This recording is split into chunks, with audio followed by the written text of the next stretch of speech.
Hello, good evening, all. Now, today, actually, I'm a bit 2 days late. I wanted to talk about uh, you know, on World Kidney Day, about how to keep your kidneys healthy and how your kidneys are affected, and how chronic kidney disease, which mostly is not paid attention to, and how it actually progresses very slowly, gradually, unknowingly. When we have an aggravated problem, then we come to know. So actually, on the World Kidney Day, everywhere there was talks about it. There was literature in the newspaper, in the media, and it's like, people focus on things uh, only when they are told about that or they read about that. Okay, so like, these days are actually celebrated: the World Obesity Day, the World Kidney Day. So I think on that day we become aware of that this kind of problem is actually happening. um, what I wanted to initiate with this talk is, directly I would not jump onto the problems related to kidney or kidney function. Before that, I would just want to talk about human behavior and psychology.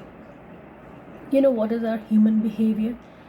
It's like, you know focused on enjoying life more.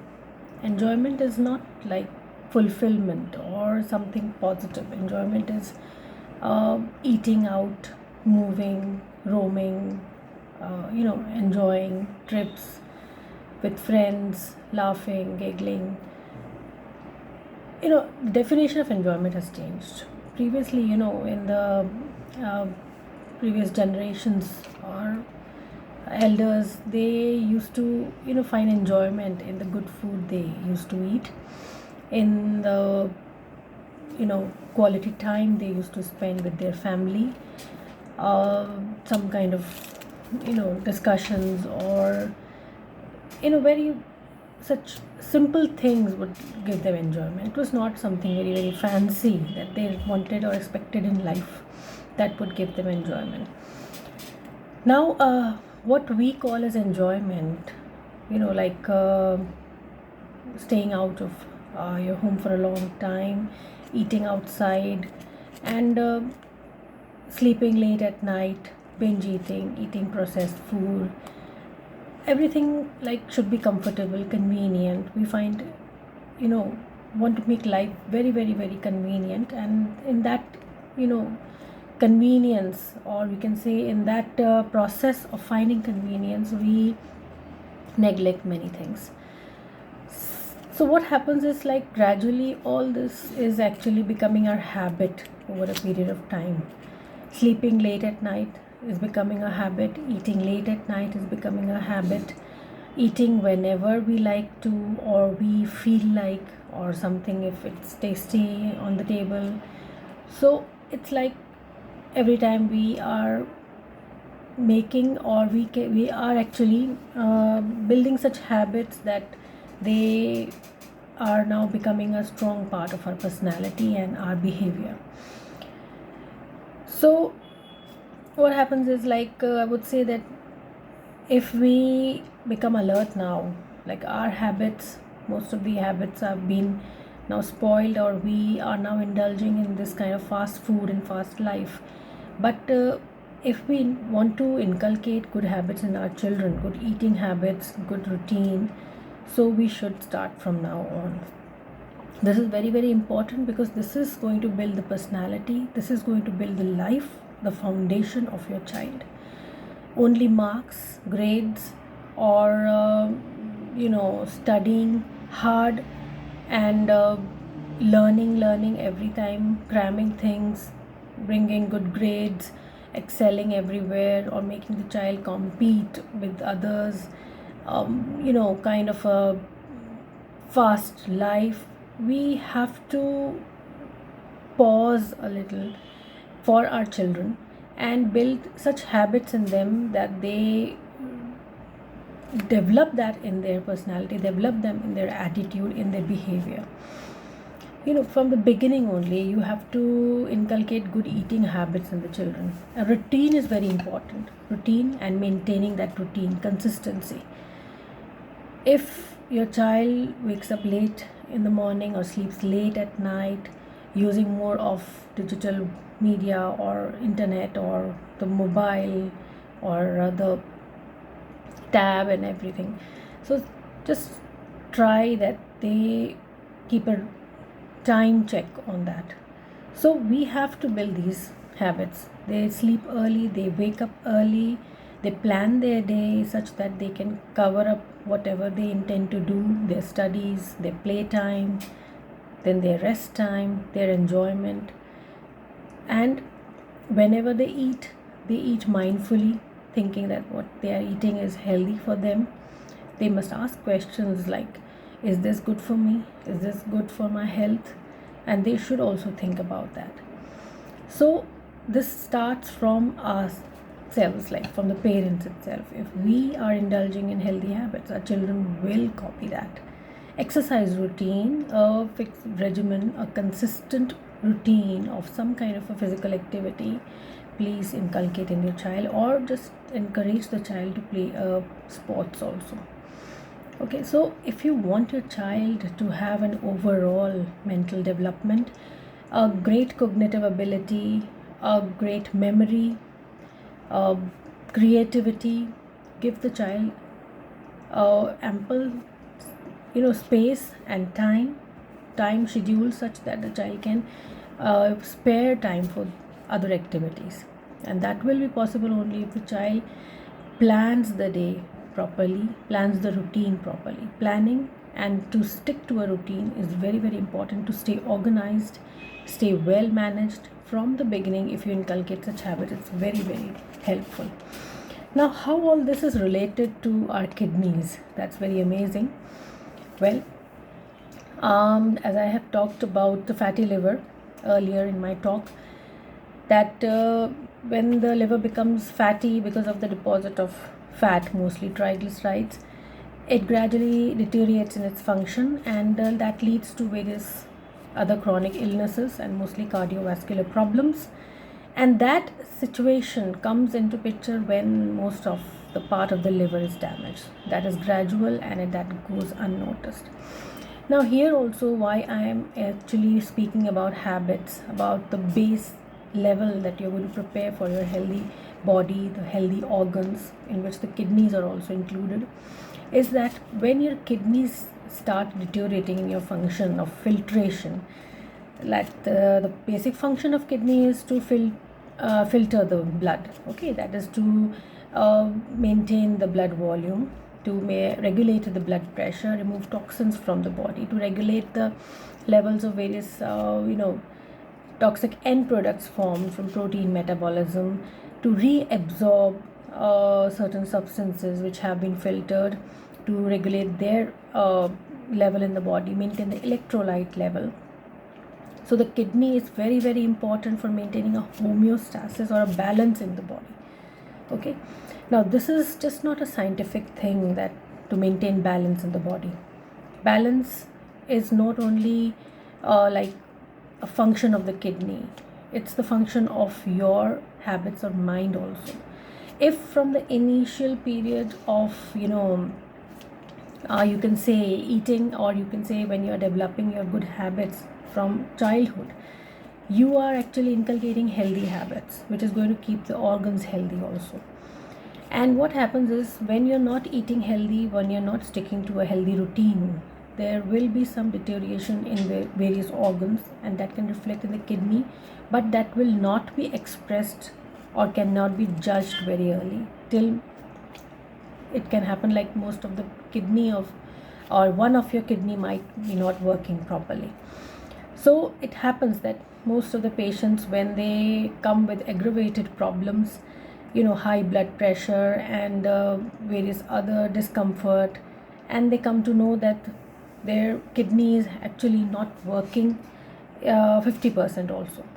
There are certain things, and they mostly, such patients are there also, who actually then have to go for dialysis, and that is like shocking for them, that they couldn't actually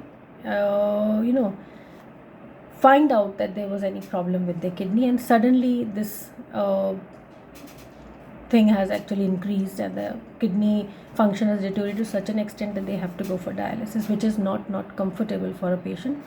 Going for dialysis is like you are preparing, or you are taking time for or you're taking some time to be alive, I would say. Mostly the dialysis patients cannot live longer than 4 to 5 years, so it's like very, very bad. Mostly we take painkillers and certain drugs without thinking what about their side effects. So painkillers are very, very harmful for our kidney. So we have to take care that we mostly stick to plant-based diet, we stick to proper hydration, proper healthy habits, routine, and we don't actually binge eat or indulge in eating more of junk food, processed food with preservatives, additives, and we try to maintain overall good health to keep our kidneys healthy also. Now what happens is, like patients, when they have a situation when there is a high blood pressure, so you can say that high blood pressure can be the cause of chronic kidney disease, or it can be the effect of the chronic kidney disease also. Okay, so what happens is, mostly we follow a single track approach. Like when the patient is having a high blood pressure, they are mostly prescribed antihypertensives, which are known as angiotensin converting enzyme inhibitors, like ACE inhibitors we tell them. They are some class of drugs which are known as ARBs. That is something not in the scope of this discussion, I would say. So antihypertensives will regulate your blood pressure, but will also disturb the sodium and potassium balance. Okay, because the kidney is doing what? The kidney is actually reabsorbing the water, maintaining the body volume. It's also reabsorbing sodium. Okay, and it's promoting the excretion of certain minerals also to maintain their balance, so that they are not in excess in the body. They are in that amount which are required for the body. Kidney is very important in the vitamin D metabolism also, to keep our bones healthy. It's important in the synthesis of red blood cells also, because it actually produces the hormone erythropoietin. So kidney is very, very important. Now when you're prescribed these drugs, they are working in one direction, that they will try to excrete more of sodium from the body, more of you can say, to maintain the plasma volume. It can also increase the filtration. So on one hand, it may be beneficial to maintain the blood pressure, but then if you are having a chronic kidney disease, and that is leading to hypertension, or that is leading to high blood pressure, then might be these antihypertensives may do more harm to the kidney than do good to your kidney. Okay, so basically what is happening is, why the blood pressure is increasing due to the chronic kidney disease. It is because the you can say, the kidneys are not properly functioning. They are not filtering the blood properly, and because of that, the plasma volume cannot be maintained properly, and there is situation of high blood pressure. Mostly what happens, the glomerular filtration rate decreases. Okay, so there is this issue. Or it can be like due to some cardiovascular issues or some other problems, secondary problems. There can be more of perfusion to the kidney. The kidney has to filter more, and that may increase the load to the kidney, which can damage the kidney also. So high blood pressure can cause kidney disease, and kidney disease can also lead to high blood pressure. Okay, so all this basically, when the kidney diseases happen, when the kidney function deteriorates, mostly what happens, the patient may show some excretion of protein, mostly albumin, in the urine. Urine may become frothy. So this situation in which albumin or protein is excreted in the urine, that is known as proteinuria, or albuminuria to be more specific. And once protein starts appearing in the urine, then that is a situation that we should be very serious about. Take care about this seriously, okay? Because proteinuria, albuminuria shouldn't be happening in a normal healthy person or in a normal healthy functioning kidney. This is the earliest marker of kidney damage. Mostly the doctors, they prescribe or they go for the testing of albumin and creatinine. They find the ratio of that. Okay, creatinine is something which is excreted through the kidney completely, and that is actually a very, very good measure of finding that how your kidney is actually filtering the blood. So it is actually a measure of the glomerular filtration rate. So if you find this ratio and then assess this ratio, then you can find how much damage to the kidney has happened. Okay, so it's very important that we maintain healthy habit, and when we have a situation in which we are feeling we are having a high blood pressure, mostly 130/80 or more, or we are actually showing a protein or albumin in the urine, okay, or we are having some kind of discomfort, fatigue, or loss of appetite, nausea, and you can say dizziness, forgetfulness, loss of not being so very conscious and alert, all these things, dry skin also, dehydration, all this can indicate that your kidneys are not working well. Weight loss suddenly, tiredness, all these are the indicators of some underlying kidney problem. Now this kidney disease mortality has increased many folds, mostly in the developing countries like India. It has increased a lot, and I would say that we have per year around more than 2 lakh kidney transplants, and the frequency of kidney transplants is increasing day by day. Okay, so overall in the world we have millions of people waiting for kidney transplants, which takes about 3 to 5 years. Now latest update I have actually this seen in the newspapers of kidney swapping, so that might be some kind of relief, but kidney transplant is also not easy for the body to accept.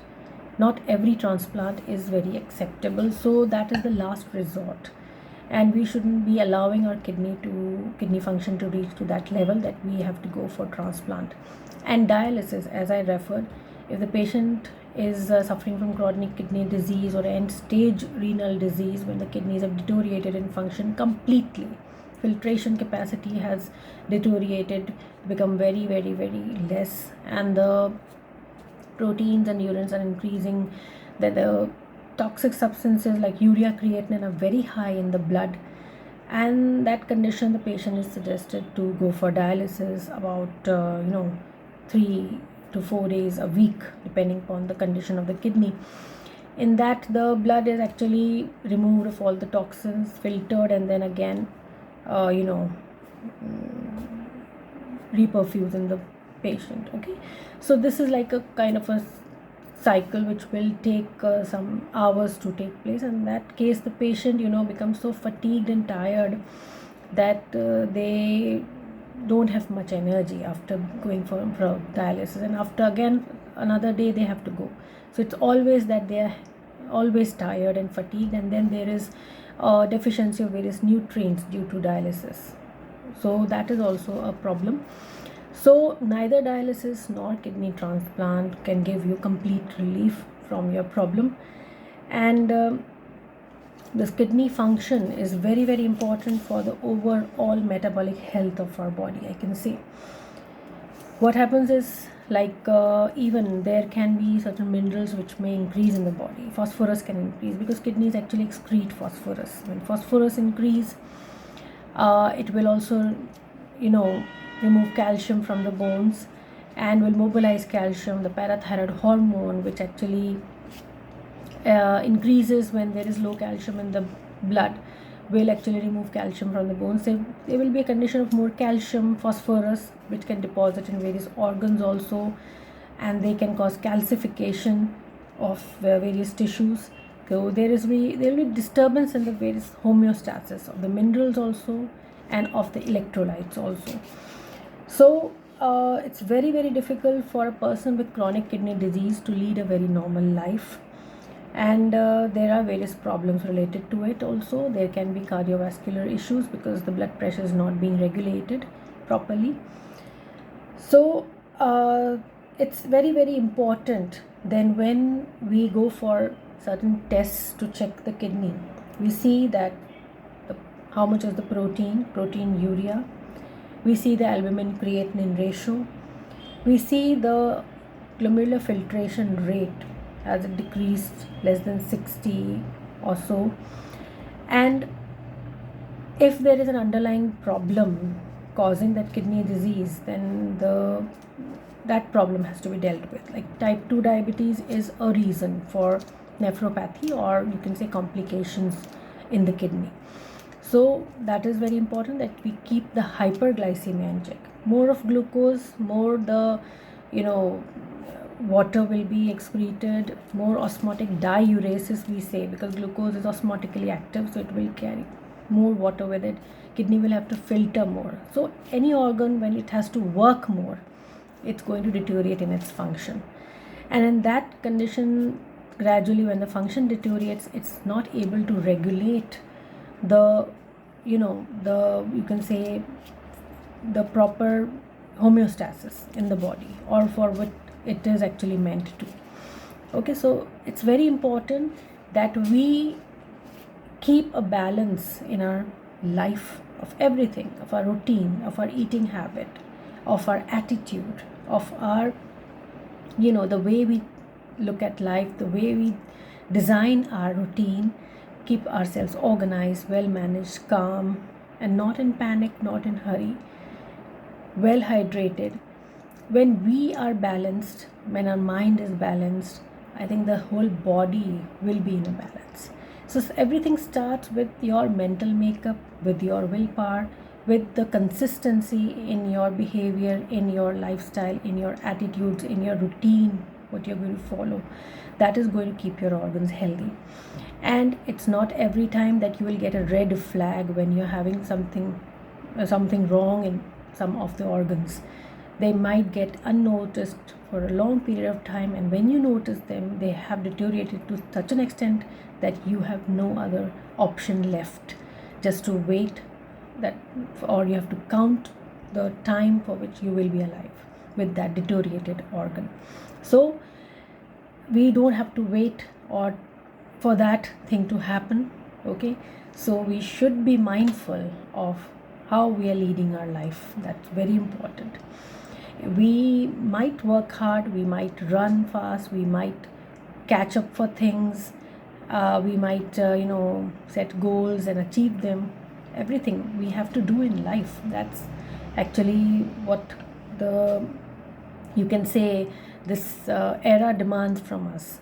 But in that hurry, in that running, we have to find a balance also, which is very important. Because if you are healthy, then I think for a long time you can sustain that energy and motivation and work more.